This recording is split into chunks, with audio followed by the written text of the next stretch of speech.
Bueno, muchas gracias. No sé. Jaime, queremos de nuevo agradecerte la posibilidad de participar en este primer día del taller. Jaime Breil es bien conocido por ustedes. Él es el director decano del área de salud de la Universidad Andina Simón Bolívar, con sede en Quito, universidad que es parte del sistema andino de integración, pero además es uno de los fundadores y de las piezas claves de lo que se conoce como el movimiento y el pensamiento de la medicina social y la salud colectiva latinoamericana. Jaime, desde la década de los 70, muy precozmente, mucho antes de lo que muchos organismos internacionales lo hicieron, empezó a hablar de determinación social de la salud. Todos nosotros recordamos un texto de Jaime que se llamaba Economía, Política y Salud, en donde está planteado el tema de la determinación social. Creemos que ese es un aporte precoz, importante a la comprensión de este tema. Por supuesto, Jaime ha seguido trabajando ampliamente sobre la determinación social. En la reunión de Río +20 tuvo una brillante participación y hoy va a compartir con nosotros en esta tarde sobre el tema de la determinación social como herramienta para la construcción de una nueva percepción de la salud pública, de una percepción que está impregnada por lo que es el pensamiento de la medicina social y la salud colectiva. Así que bienvenido, Jaime, te damos la palabra y estamos atentos a tu participación. En primer lugar, una verificación, a ver si me escuchan, Oscar. Escuchamos bien. Bueno, muchas gracias. Gracias por el privilegio de esta plataforma importantísima de la gestión en público-social para América Latina. Yo lamento no estar físicamente presente por ustedes por algunos motivos personales, de salud especialmente. Quiero dar un afectuoso, fraterno saludo a los queridos amigos y colegas que se encuentran ahí reunidos. José Gómez Temporado, supongo, a ti, Oscar, a varios a Roberto, a otros amigos que están ahí, mis compatriotas ecuatorianos. Y había hablado con Fabia a ver si gestionaba ante ustedes un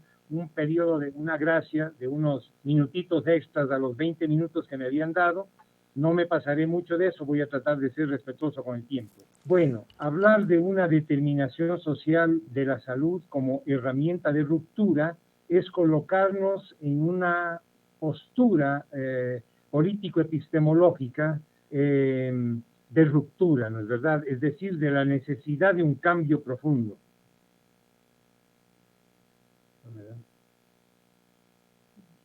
No me da. Estamos oyendo perfectamente bien, Jaime. Puedes hablar sin problema. He planteado dos objetivos más urgentes. En primer lugar, en el marco del cambio histórico de los paradigmas sobre la producción y distribución de la salud, contrastar los modelos de determinantes y el modelo de determinación y discutir los nudos críticos, teórico-metodológicos operativos y las líneas de desarrollo de un modelo de determinación social de la salud frente a los desafíos de la gestión, así como los desafíos de la docencia y no se diga, obviamente, los de la investigación. Mi exposición va a estar basada en una síntesis de un trabajo de investigación que llevamos adelante en contribución al esfuerzo teórico, un esfuerzo teórico internacional de varios doctorados, el nuestro de la Universidad Andina, el doctorado de Salud Pública de la Universidad Nacional de Colombia, investigadores del Brasil con los que estamos trabajando, investigadores de la Universidad de British Columbia, la investigadora Nancy Krieger de la Universidad de Harvard, en cooperación desde hace algunos años con esfuerzos que hace el CEBES, ALAMES y esas fuerzas. Refiero a ustedes a la publicación que está en prensa y que si hay interés, yo ya la he enviado a Oscar, una publicación que se llama La determinación social de la salud como herramienta de ruptura. Quisiera decirles que los puntos claves que pienso trabajar son, primero, establecer como material concreto, empírico para mis reflexiones, dos casos, el del dengue en Ecuador y el de los alimentos en Brasil, luego trabajar el contraste entre determinantes y determinación, entrar en condiciones de una intersectorialidad crítica, pues a ustedes y a nosotros nos ocupa mucho los desafíos de la intersectorialidad, y luego establecer una propuesta para el taller de doctorados que estamos organizando para el mes de noviembre. En la parte primera de casos ilustrativos, quiero destacar dos casos. El del dengue en Ecuador.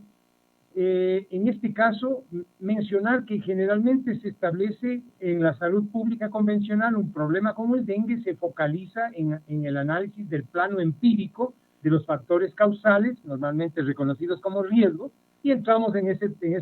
ese mundo del virus, de los criaderos, de los mosquitos y de las exposiciones personales. Pero esos son apenas una parte de los fenómenos epidemiológicos que se desarrollan socialmente determinados. Y cuando uno mira el caso, por ejemplo, de una ciudad, aquí tienen ustedes la imagen de la ciudad de Machala, en el sur de la costa ecuatoriana, aquí tienen el Pacífico, todas estas zonas en amarillo son inmensos monocultivos, grandes extensiones de monocultivos agroindustriales de banano, estos son cultivos agroindustriales de camarón, y está rodeada la ciudad de estos espacios gigantes de una creciente agroindustria. No solamente que se da el proceso de monocultivo y de monopolio, sino que se está creciendo en un proceso que en inglés se llama land grabbing, que es la creciente apropiación monopólica de la tierra. Comparen ustedes la imagen del 94 y del 2007, cómo se ha concentrado la propiedad de la tierra en inmensas extensiones en las zonas de esta área que estamos refiriendo. Los campesinos, muchos campesinos organizados alrededor de la Copenval y de las organizaciones como Urocal, trabajan, como dicen ellos, como se hacía antes. El banano junto con el cacao en procesos agroecológicos de protección de la biodiversidad en zonas que se mantiene de policultivo, luchando contra el monocultivo, no usan químicos o los usan de manera mucho menor y no usan plásticos. Pero el advenimiento de la agroindustria a gran escala catapulta, multiplica sistemas de contaminación por químicos, el uso masivo de plásticos y un proceso de fondo que es el calentamiento, en donde la pérdida de biomasa, de la biodiversidad, la degradación de los suelos, la depresión de agua y obviamente todo esto ligado a una mayor refractividad del suelo va a fomentar el calentamiento. Ya empezamos a tener evidencias de algunas curvas de incremento promedial de las tendencias del calentamiento climático, y todo aquello, obviamente, como ustedes lo conocen perfectamente, ligado al acostamiento del ciclo de la reproducción del mosquito Aedes aegypti y los tiempos de replicación viral. Hay todo un conjunto de procesos que yo no los voy a tratar en detalle de la agroindustria combinada con el desarrollo neoliberal de la ciudad, donde en general estos grandes procesos de gran escala subsumen el desarrollo no solamente social, sino también obviamente ecosistémico de los hábitats y del desarrollo de vectores, virus, los criaderos y en las poblaciones humanas los patrones de exposición y vulnerabilidad. La producción de banano, que utiliza masivamente agrotóxicos, que mata a los depredadores de los mosquitos y rompe el equilibrio entre los depredadores y el mosquito, multiplicándose la posibilidad de la cría del mosquito, de la Aedes aegypti, procesos masivos de deforestación que liquida los refugios de los predadores, una agroindustria que sin control, sin certificaciones adecuadas de producción protectora, destruyen la biodiversidad, la biomasa, contribuyen al calentamiento, una degradación urbana y una fractura, como se ha llamado, ecológica de las ciudades, que fomentan la construcción de grandes fuentes infectivas, la multiplicación de criaderos domiciliares y la multiplicación de modos de vida urbanos, donde se da una construcción de patrones de contacto, los patrones llamados de mezcla y incremento de susceptibles. Este tipo de problemas ya se reflejan en nuestros estudios en la diferencia por clase social del tipo de recipientes, del tipo de containers de agua que están en los barrios, donde los tanques grandes están en las zonas donde no hay agua y donde habitan justamente las clases que están más expuestas a la picadura. donde hemos encontrado ya diferencias de los índices entomológicos, como el de índice de pupas por persona, donde es el doble, estos índices son el doble en las zonas donde habitan los sectores proletarios y subproletarios con respecto a las zonas de habitación de clase media y de los sectores más proveídos. Una diferencia por clase de la prevalencia del problema del dengue y, en definitiva, estamos trabajando intensamente en reconocer cómo es que se da el proceso de determinación social de la transmisión, de los sistemas de exposición, vulnerabilidad y distribución, de las propias políticas y decisiones públicas de los gobiernos, tanto federal como local, de la capacidad colectiva de los diferentes tipos de barrios de las ciudades y de la relación que cada uno de estos sistemas tiene o subsistemas tiene con los grandes ecosistemas. Entonces, nosotros pensamos que esta acción, obviamente, desde una perspectiva integral de la determinación social, nos permite reconocer procesos críticos para orientar una acción intersectorial donde el Ministerio de Salud, los gobiernos locales, la Copenval como organización de los pequeños productores bananeros y las universidades participantes, empezamos a entender que los procesos generales, particulares e individuales de la determinación social tienen que ser trabajados y no apenas un fortalecimiento de los servicios de salud y de las acciones sobre los problemas finales. En el caso del Brasil, el problema de la contaminación de alimentos es algo muy importante. Aquí nosotros entendemos como fundamental el problema y que está resumido en el dossier que Abrasco preparó para el Congreso del Brasil a consecuencia y que fue inicialmente presentado en la reunión de Río de Janeiro del 2012, que es el problema de que la masiva y desregulada aplicación de agrotóxicos, esta masiva y desregulada aplicación de agrotóxicos que se observa en las curvas de crecimiento enorme de la aplicación por hectárea de agrotóxicos en millones de litros,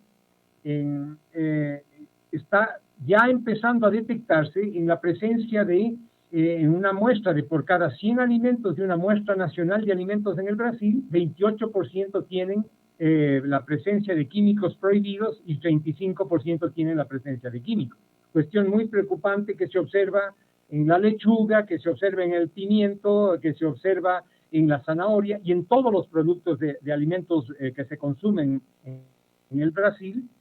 y que en este mismo estudio se presenta un componente que muestra cómo están contaminadas las fuentes de agua por agrotóxicos en todo el territorio nacional, y cómo, cuestión muy preocupante, incluso en las mujeres de las zonas de alta exposición, hay una presencia de 1, 2, 3, 4, 5 y hasta 6 agrotóxicos en la leche materna de las mujeres en las zonas agrícolas. Entonces nosotros hemos dicho 1000 veces que hablar de seguridad o de soberanía alimentaria en condiciones como estas es algo que es irreal si al menos se lo piensa desde una visión apenas medicalizada o de una salud pública convencional. Nosotros tenemos que entender que hay una convergencia gigantesca de grandes capitales que se invierten en usos tecnológicos que no son hechos necesariamente pensando en la alimentación y en la vida, sino para apropiarse de los elementos de la vida y aumentar la ganancia, con procesos que la acumulación enorme de tierra, el monopolio de las semillas, la transformación descontrolada de la producción y la biodiversidad y el calentamiento que se nos vienen encima. ¿Y cómo? Eso se hace a pesar de que no hay una demostrada, y por el contrario, en estudios como el que se han hecho en California, el estudio de Davis, Hill y Chase y Liebman, en donde ya en estudios experimentales del 2003 al 2011, es decir, seguimiento de cultivos comparados, son iguales o mayores los rendimientos en granos producidos, en masa de productos cultivados, en ganancias, y es menor la toxicidad del agua en áreas donde la producción se hace con sistemas agroecológicos que en las áreas de grandes monocultivos con sistemas tecnológicos como los que se aplican en las agroindustrias descontroladas. Entonces ni siquiera está la justificación de la mayor productividad en la base de aquello. Entonces, en condiciones como esas, la salud, la equidad y la vida son irrealizables. Quedan como una retórica, y en el marco de ese modelo productivo, de ese modelo social y de civilización que se expande en América Latina, son imposibles la prevención y un control sustentables, por ejemplo, de todo tipo de problemas. Nosotros pensamos que el modelo económico que reproduce y se alimenta de un modo de civilización, de una cultura de carácter individualista, consumista y multiplicador de desechos, es justamente la antítesis, constituye la antítesis de lo que tenemos que construir desde la perspectiva integral que ustedes plantean en la propuesta del ISAC. Entonces, por tanto, nosotros necesitamos salir de un paradigma que se concentre en lo individual, en lo final, en el peridomicilio, en el ambiente de la familia exclusivamente, y se abra a articular lo individual con lo colectivo, grupal, y lo grupal con los grandes fenómenos que suceden en la sociedad. Si entendemos la sociedad epidemiológicamente, sabremos las claves para avanzar hacia la soberanía, la sustentabilidad, la solidaridad y la salud y bioseguridad, que son lo que llamamos las 4 S. Entonces, esta integración necesita un paradigma distinto. Nosotros necesitamos avanzar, y ahí es donde se nos presenta un obstáculo epistemológico en esta mal comprensión de la diferencia entre la visión de determinantes que ha sido propugnada fundamentalmente desde la OMS, desde los textos de Marmot, desde los textos de Solar, etcétera, con respecto a la visión latinoamericana de la determinación. Hacer esta división, esta distinción es muy importante, pero en el título del taller de ustedes, Nodos Críticos hacia la Equidad, nos parece que la noción de haber dado centralidad a la noción de equidad es un gran acierto del ISAC, pero tenemos que trabajar con cuidado la categoría equidad porque como tal es insuficiente, aislada de otras categorías y de otros elementos para pensar en el derecho a la salud y en un nuevo modo de vivir. Nosotros tenemos que trabajar primero la diferencia entre una equidad pensada como elemento apenas del consumo o del acceso, y sobre todo del acceso solo a servicios de salud, y pensar la equidad como ligada a un cambio integral hacia una civilización solidaria. La equidad como consumo se centra nada más que en individuos y estilos de vida, en la igualdad en índices de consumo, mientras que la equidad ligada a una nueva civilización, a un cambio profundo de la vida, implica construir un modo de vivir solidario, aboliendo una reproducción estructural de la desigualdad, que es la que se hace cuando rige la acumulación de capital en el resto de la organización de la sociedad. Solo así podemos generar y pensar en territorios y clases sociales que tengan modos de vivir sustentables, soberanos, solidarios, saludables y bioseguros. En función de eso, nosotros pensamos que hay que abrir la categoría equidad a la categoría solidaridad en su más amplia y profunda acepción, pensada en la preeminencia de los derechos humanos y de la naturaleza sobre la economía, el acceso a cuotas de vida sustentables, justas, dignificadas y seguras,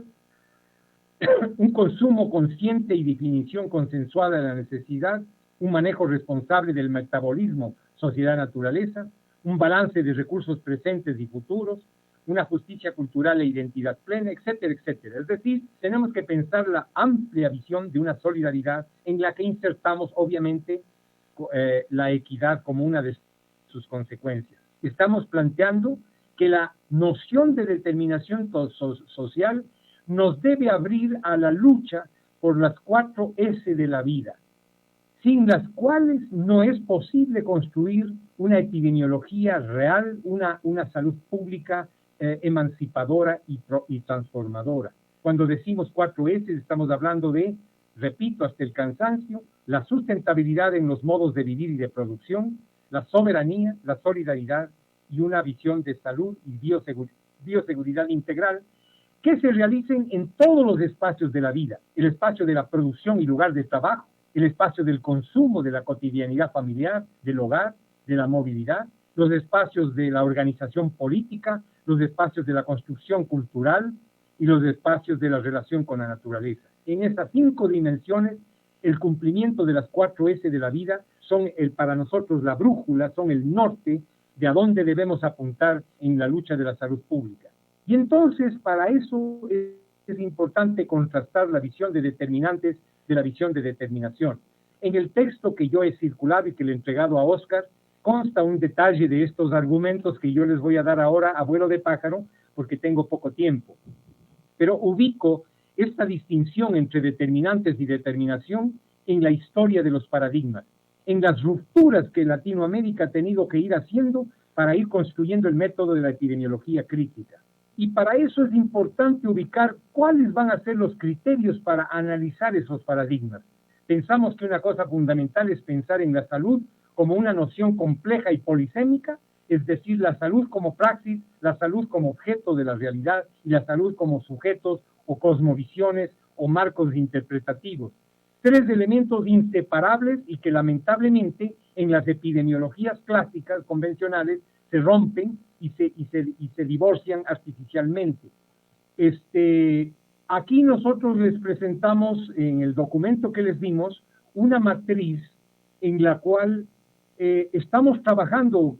un proyecto de investigación teórica donde las categorías objeto, sujeto y campo las aplicamos de acuerdo a diferentes categorías en el análisis de 1, 2, 3 y 4 grandes tipos de paradigmas sobre la epidemiología. El paradigma causal lineal, la epidemiología ecológica empírica, una epidemiología que le llamamos causal de transición, que es el modelo de determinantes, y el modelo de la epidemiología crítica, que tiene a lo largo de las décadas de los siglos, desde fines del XIX hasta el siglo actual, tiene una serie de expresiones como son las de la medicina social crítica, la epidemiología etnosocial del modo de vida, la epidemiología ecosocial, la epidemiología del desgaste de Laurel y la epidemiología de la determinación social que nosotros planteamos. Hay un análisis profundo de estas relaciones, estamos trabajando justamente ahora para una publicación que será bilingüe en inglés y español, este análisis profundo de estos diferentes paradigmas. Pero lo que quiero destacar ante esta importantísima reunión del ISAC es que tenemos que trabajar en la necesidad de la ruptura en la salud como objeto, como sujeto y como práctica. Ruptura en el objeto porque tenemos que ir a superar esa salud pública y esa epidemiología pensadas bajo el orden causal, lineal, reduccionista, en un solo plano empírico y esencialmente estático o en equilibrio que nos trabajan las epidemiologías anteriores. Tenemos que romper con esa visión academicista, unicultural, tecnocrática, que está presente en esos diseños, y tenemos que romper con una praxis funcionalista que está adscrita o cómodamente apoltronada en el escenario de los elementos convencionales. Los modelos causales, que yo no tengo tiempo en desarrollar aquí, con su base teórica del causalismo lineal, del neopositivismo, del estructural funcionalismo y de la teoría de sistemas, en el caso del modelo ecológico empírico, y en los modelos causal lineal, ¿no? Donde en esos mismos modelos hay una visión factorial de una asociación o inferencia apenas, de una práctica factorial, que ustedes cuando penetren en los textos donde comento esto en detalle, lo podrán mirar con cuidado, o en el caso ecológico empírico, cuando se trabaja con sistemas, desequilibrios de sistemas, agente huésped y medio, que es la forma clásica de trabajarlo. Pensamos que el modelo lineal clásico, sea este unifactorial o multicausal, unicausal o multicausal, justamente es aquello que nos crea una serie de inconsistencias y la imposibilidad de ir a penetrar en la determinación social. Y no importa cuánto se sofistiquen estas redes lineales, si avanzamos hacia los modelos multicausales más sofisticados, llamemos así, incluso con sus modelos matemáticos, al acercarse a la realidad por mera senso-percepción, ¿es verdad?, por procedimientos empírico-inductivos, solo alcanzan a mirar unas partes o fragmentos de la realidad, tal y como ellas se registran en el acto de observar y medir efectos, ¿es verdad?, en el plano de fenómenos, efectos epidemiológicos observables sin penetrar en el plano de la determinación. Y no se resuelve aquello, es verdad, con esas epidemiologías empírico-analíticas, y a pesar de su robusto arsenal formal estadístico, no podemos explicar con esos modelos la relación entre el sistema social, los modos de vivir y la salud. No nos es posible entender tampoco la distribución por clase de las formas e intensidades de exposición humana a procesos peligrosos, ni la vulnerabilidad diferencial de los colectivos situados en inserciones sociales distintas. No hay forma de comprender en profundidad tampoco el metabolismo sociedad-naturaleza, y finalmente con ese modelo sea el causal lineal o el causal ecológico empírico, es imposible conocer la sociedad para transformarla. Entonces, surge lo que nosotros estamos ahora llamando un causalismo tardío de transición, que es el caso del modelo de determinantes sociales. Sigue enmarcado en la teoría causal, pero hace una transición en el sentido de abrirse hacia las estructuras sociales como parte del objeto de la epidemiología y de la salud pública. El modelo que ha sido planteado por la Comisión de la OMS, retomando los textos de Solar Irwin, los textos de Marmot, los de Dideriksen, etcétera, aunque ya introducen, es verdad, ya introducen este causalismo ampliado de las causas y hablan de un análisis multinivel, y se ubican a la teoría de la gobernanza. Esos elementos, esas potencialidades se pierden por las razones que yo voy apenas ahora a enunciar. En este modelo asume las estructuras sociales, pero como sistemas causales, como determinantes causales estructurales, como causas externas, como estructuras en forma de variables, y no como categorías de análisis de la acumulación de capital y del proceso de reproducción de relaciones de poder basadas en las relaciones de propiedad políticas y culturales. Es una perspectiva de un sujeto institucional, de funcionario enrolado en el poder público o en las agencias internacionales, y tiene como meta el logro de metas técnicas tipo metas del milenio, pero no la transformación de la base fundamental, de la raíz del sistema de acumulación, que es lo que a nosotros nos preocupa como gran generador de condiciones de la determinación social. ¿Qué podemos decir,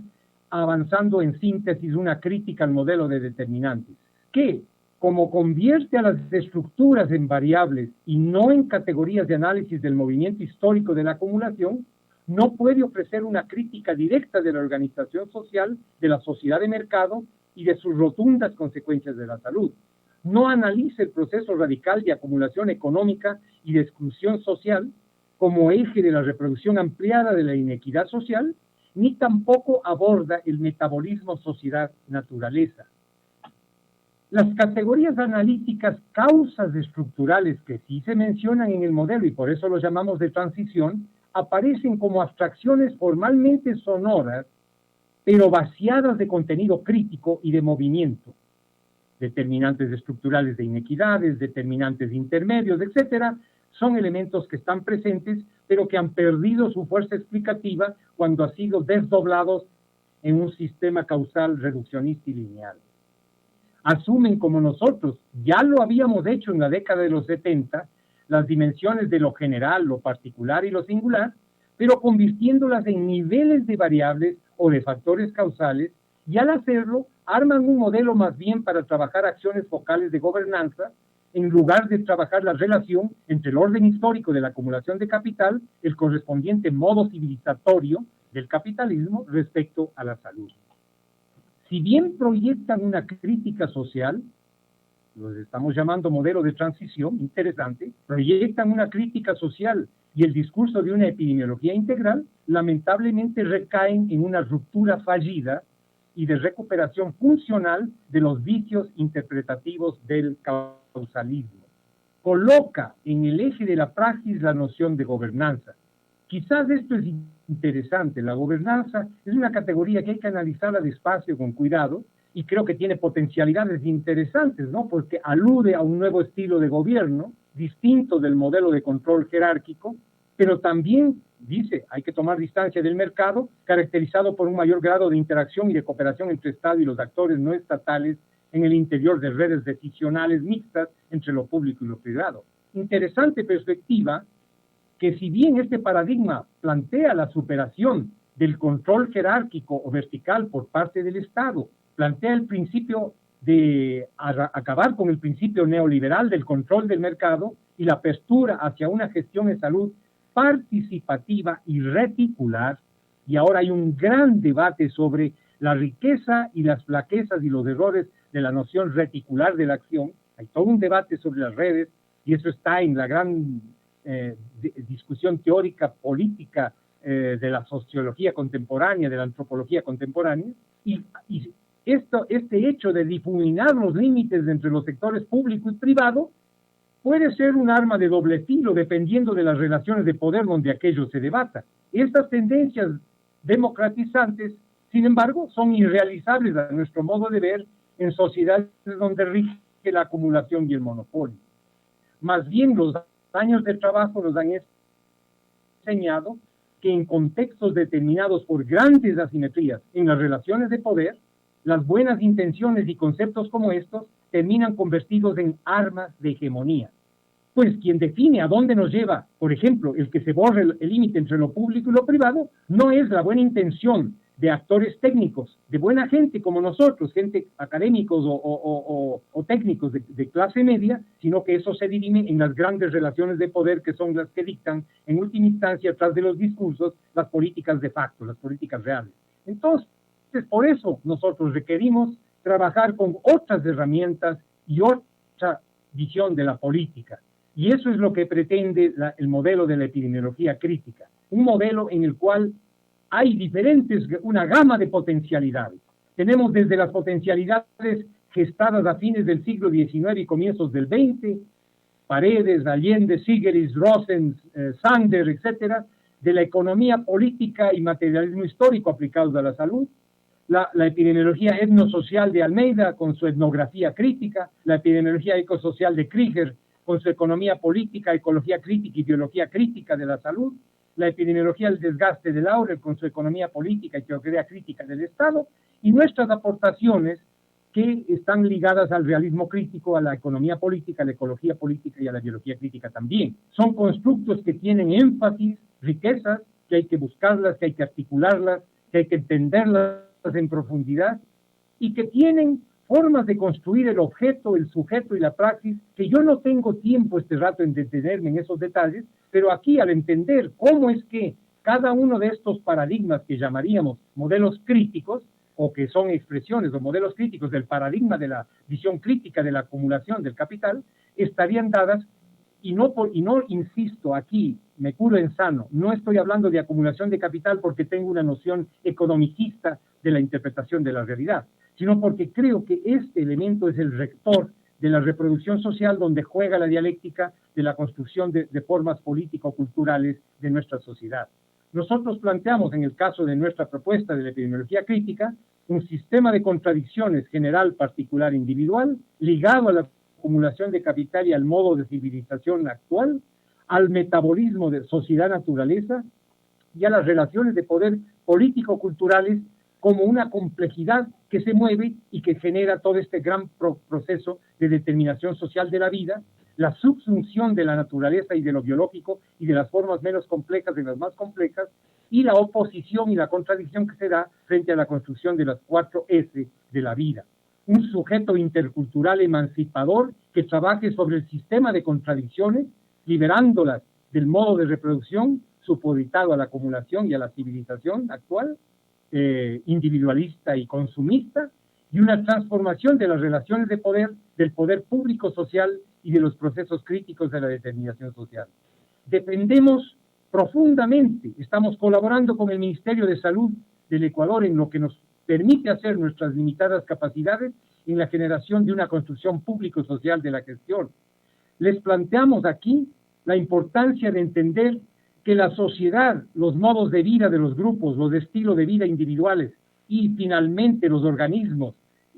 psicofísicos, los elementos psicofísicos de la vida están profundamente relacionados y que las políticas de salud tienen que tomar en cuenta que en cada uno de estos niveles se dan contradicciones entre los procesos protectores, soportes y valores versus los procesos destructivos, y que cuando nosotros entendemos esto podemos hacer una prevención profunda en todas las dimensiones y podemos hacer una prevención profunda actuando en todos estos elementos y no solamente en los efectos finales y en los estilos de vida. Entonces, planteamos la necesidad de luchar y de construir los modelos epidemiológicos y de la salud pública alrededor de la defensa de las 4 S de la vida. No podemos hacer un control y prevención de las vectoriales, del cáncer, de la toxicidad masiva, de la multiplicación de la discapacidad, del crecimiento de las crónicas, si no entramos a trabajar en la gran raíz reproductora de los problemas que es el modelo económico, político, social.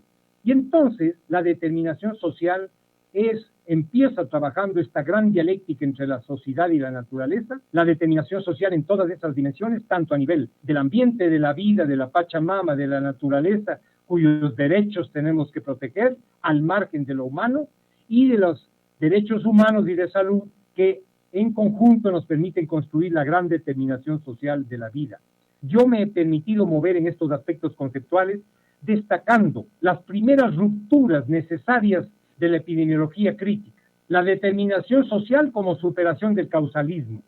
la noción de reproducción social como superación del empirismo aplanado al plano de los fenómenos,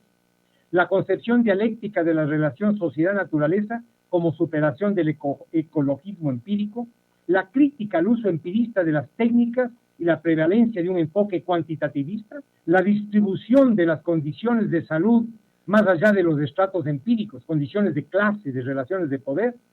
y superar la linealidad, enlazar la producción y distribución de la salud y exponer su complejidad, para lo cual hemos propuesto las categorías perfil epidemiológico y las 4 S de la vida. Y las rupturas actuales que necesitamos consumar de los derechos de la naturaleza para superar el antropocentrismo. ¿Cómo hacemos esto cuando los gobiernos democráticos de América Latina inclusive están entrampados en un debate incompleto sobre la contradicción entre la necesidad de producir para financiar los modelos sociales, el beneficio de la población, pero cómo proteger la naturaleza? Esa es una discusión todavía inconclusa, no bien hecha, no acabada, que hay que trabajarla, y ahí la epidemiología crítica puede jugar un rol importante. ¿Cómo construir una interculturalidad emancipadora para superar el uniculturalismo de género, social e intelectual? ¿Cómo construir un modo de civilización sustentable, soberano, solidario y saludable, bioseguro, para superar esa sociedad productivista, dependiente, competitiva, malsana y generadora de desechos? La excelencia académica, metacrítica e intercultural para superar un academicismo arrogante, funcionalista. ¿Cómo construir una reforma ligada a una revolución emancipadora para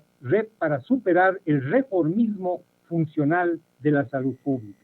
Hemos dado una definición de epidemiología crítica que les invitamos a visitar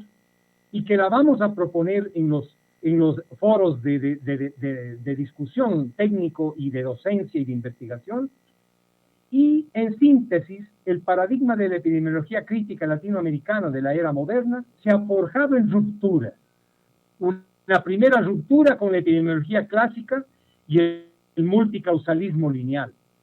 Luego, frente al modelo empírico funcionalista de la epidemiología ecológica de Level Clark y todo aquello. Y ahora frente a la epidemiología de los llamados determinantes sociales de la salud. Creo que hay que diferenciarla con claridad y es absolutamente urgente, a mi modo de ver, que el ISACS asuma esta discusión profunda como acertadamente ahora se está planteando, para que se ponga a tono con una visión de largo plazo que realmente dé vida, dé un fuelle de aliento a la lucha de los ministerios de salud que están desarrollando en toda la región. Hay una lucha, un choque histórico que hemos dicho, y ahora uno de esos choques es el choque entre la visión de la determinación social con respecto a la visión de los determinantes sociales. Yo lamento mucho que en esto tengamos que diferir con queridos, respetados, entrañables amigos, pero yo creo que la vida me está enseñando cada vez más que uno tiene que cantar claro, y si uno tiene una pasión tiene que decirla con frontalidad, porque de lo contrario, si uno se acopla para pasar la cosa y para poder mantener una funcionalidad de las cosas, me parece que uno comete errores. Entonces, nosotros tenemos que ir hacia una intersectorialidad, como ustedes acertadamente lo plantean, pero es una nueva intersectorialidad ética, donde creo que el triángulo de la política de Matus es una herramienta de trabajo interesante, porque tenemos que tener un proyecto político de ruptura para la salud. No puede ser la salud un proyecto construido alrededor simplemente de un listado de gobernanza y de una serie de metas del milenio. Yo creo que esas metas, si es que algún rato las establecemos, deberán ser un producto muy posterior a lo que es un proyecto de ruptura con respecto a esta civilización que nos ahoga y que hace que ya no sea solo la necesidad de un proyecto de liberación de clase, sino que es necesario un proyecto de liberación civilizatorio, de derrota final del capitalismo y no de pretender un capitalismo verde ni un capitalismo amigable y humano cuando estamos viendo que hay un land grabbing que se está comprando ahora hasta la Tierra del Norte. He visto un artículo la semana pasada de las enormes miles de cientos de miles de hectáreas que compran los grandes capitales transnacionales en Canadá, el país del desarrollo más profundo del derecho social y de salud de América, o junto con Cuba. Entonces, ¿cómo podemos hablar de un discurso si no tenemos un proyecto político de ruptura? Y tenemos que hacer un bloque social con los afectados, con las organizaciones, para que logremos tener una gobernanza basada en la participación soberana de base popular. No confundir la toma del poder, como lo hicieron los socialismos realmente existentes de Europa, la toma del poder político, confundir con el verticalismo. El verticalismo, sea tecnocrático o sea de la extrema derecha, nos hace daño. Nosotros tenemos que tejer redes profundas donde el gobierno esté en las bases sociales y que los mandantes sean la organización popular, la organización social, y los mandatarios sean apenas una expresión de aquello. Y finalmente, obviamente, una profunda capacidad científico-técnica. Entonces creo que para eso es que nos sirven herramientas distintas y no las mismas herramientas de antes. Y también tenemos que ir a una rearticulación con la clínica. La clínica y los servicios de salud son una herramienta fundamental. En el documento que nosotros les hemos mandado, hacemos una propuesta de cómo articular una visión de la epidemiología crítica, por ejemplo, con una clínica integral y con la aplicación y la incorporación de terapias integrativas en la construcción global del derecho a la salud, donde por un lado la epidemiología previene, protege, promueve y repara la vida, y la clínica cura, previene en el orden individual, promueve a las personas y a su cotidianidad, en articulación, pero dentro de una propuesta, de un proyecto realmente emancipador. Y es por eso, y a eso quiero llegar, esa es la parte interesada, si ustedes quieren, en el mejor sentido de mi participación, a esta parte final, última, en donde les invitamos, y quiero formalmente plantearle a José Gómez Temporao, a Óscar, a los compañeros de Fiocruz, le he dicho a mi gran amigo Pablo Gadela, que nos ayuden. Ustedes son una contraparte fundamental de apoyo para que podamos ir junto con lo público, con los ministerios de salud, a trabajar estas visiones nuevas y derrotemos la adopción de paradigmas del norte positivista, porque en el norte también hay gente pensante y crítica, pero el norte positivista como criterios de lo que es el desarrollo de la salud pública y de la epidemiología. Nosotros estamos organizando para el mes de noviembre un taller de doctorados junto con la Universidad Andina, la Universidad Nacional de Colombia, el Ministerio de Salud, la señora ministra está de acuerdo, ella va a abrir con nosotros el evento, la Fiocruz, la Universidad de Columbia Británica, y hemos establecido el sueño de que el ISAC se una a este proceso y nos ayude a fortalecer un taller de trabajo donde estos elementos, de una manera respetuosa, de escucharnos, de escuchar las potencialidades de los diferentes paradigmas, lo podamos llevar a programas de docencia y a programas de investigación en docencia, que incluso ahora los estamos haciendo en apoyo del propio Ministerio de Salud, con la nueva maestría de epidemiología, tenemos nuestro doctorado, pero en América Latina hay una playa de núcleos de gente que está haciendo un trabajo contrahegemónico y que hay que escucharle más para que podamos llegar a una construcción público universitaria o oficial universitaria y entender